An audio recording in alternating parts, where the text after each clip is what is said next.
واتقوا يوما ترجعون فيه إلى الله ثم توفى كل نفس ما كسبت وهم لا يظلمون.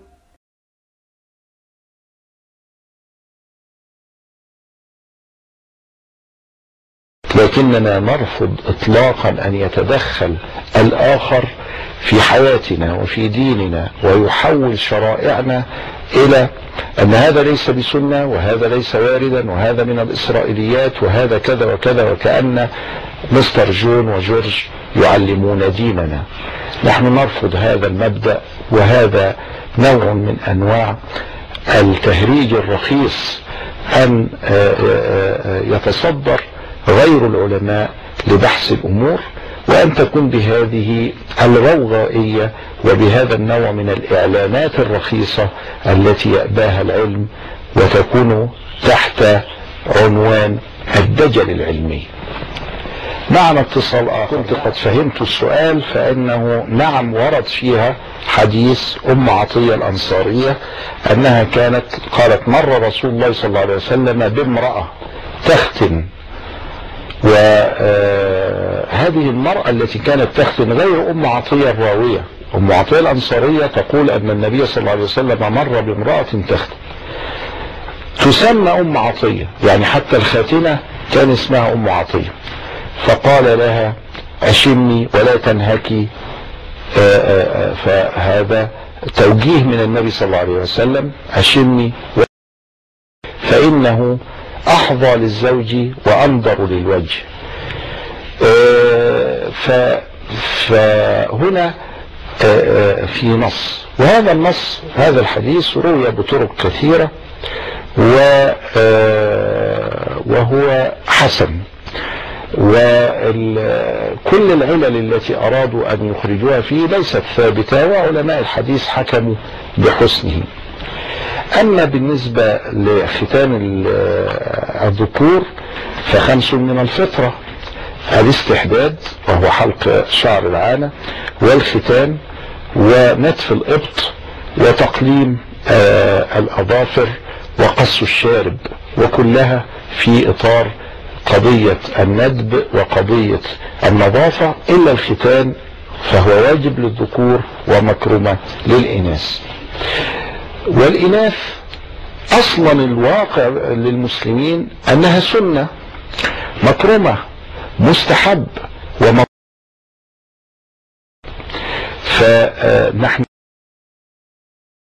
وكيفية التطبيق. قضية أنهم لما هذه الضجة الكبيرة على مثل هذه الأشياء، وكل ما يتكلمون عن الممارسة، ويأتون بصور وإن كأن الممارسة تتم أمام الناس وبصورة بأدوات غير معقمة وبطريقة همجية، وكل هذا باهي الإسلام، نعرف هذا، ولا يتكلمون عن الختان في حد ذاته.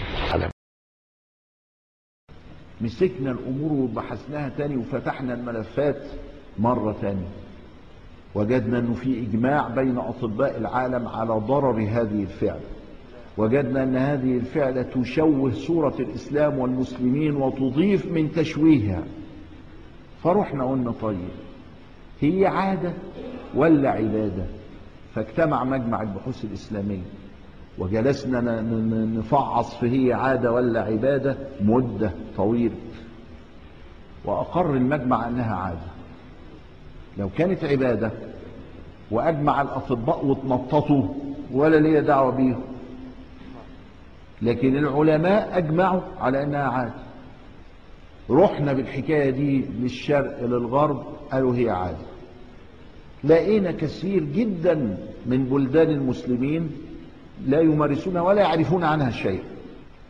بناء على هذه المعطيات، موقف الإسلام في العالم، اجتماع الأطباء ممن يعرفوننا ولا يعرفوننا على ذلك من المسلمين وغير المسلمين، إصدار منظمة الصحة العالمية هذا الرأي بعد تأني ظل 50 عام وأكثر أنها من باب العادات لا من باب العبادات.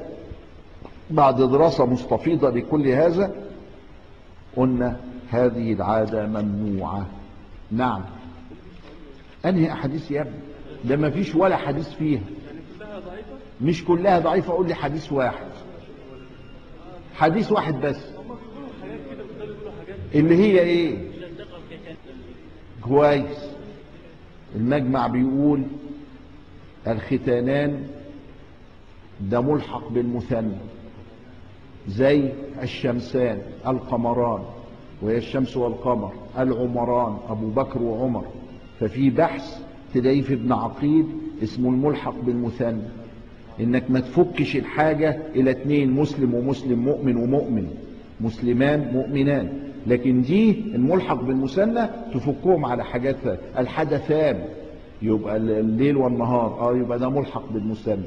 الختانان يعني الختان بتاع الرجل عندما يتوازى مع محل ختان المرء، خلاص يبقى ده. نعم اتفضل. قلت انه الاصل في الشرع في مجلس الطيبين.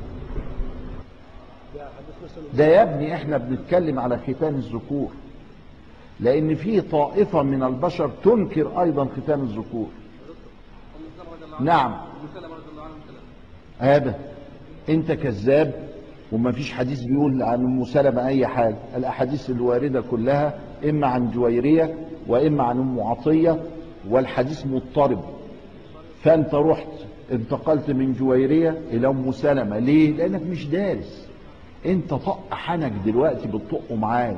ادي الفرق، ان احنا درسنا وقلنا وانكم انتوا جماعة ديموجوجية غوغائية بتتكلموا اي حاجة في اي حاجة.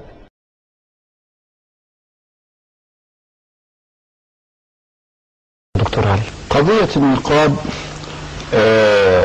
يرى فرضيتها الإمام الشافعي والإمام أبو حنيفة. النقاب فرض. النقاب فرض. نعم. الإمام الشافعي والإمام أبو حنيفة والإمام أحمد بن حنبل. ولا يرى فرضيتها الإمام مالك وحده.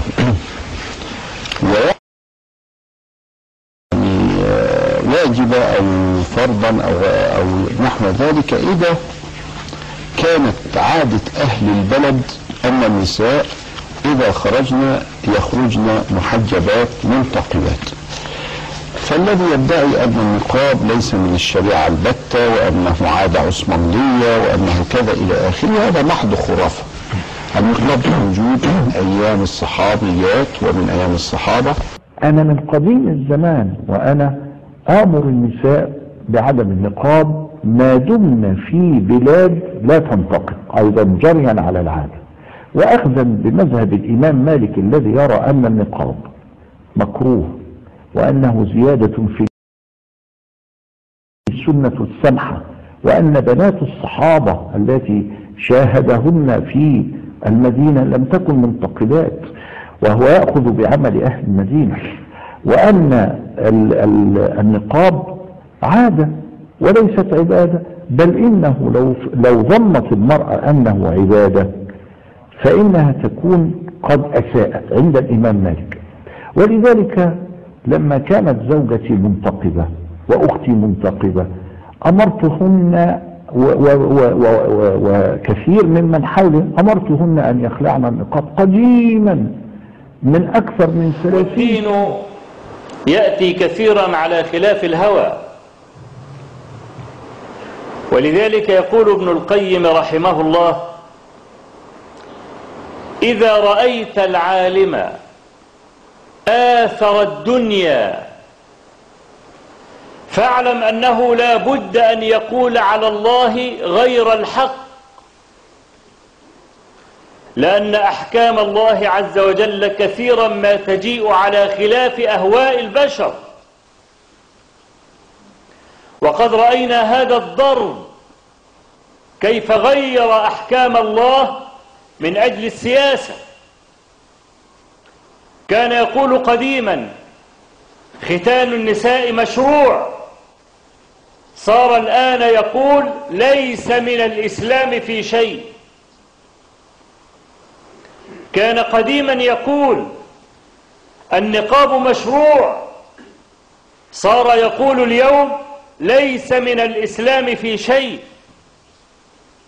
وهكذا دواليك، إذا آثر الدنيا كذب على الله وغير الأحكام، ويا ويله إن لم يتب من يوم يقف الناس فيه عراه بين يدي الله لا يظلهم إلا عملهم. فهذه الشريعة الغراء ما أتت لتوافق أهواء قبيلة ولا أهواء جيل، إنما جاءت لتجعل كلمة الله هي العليا، وهي عليا دائما.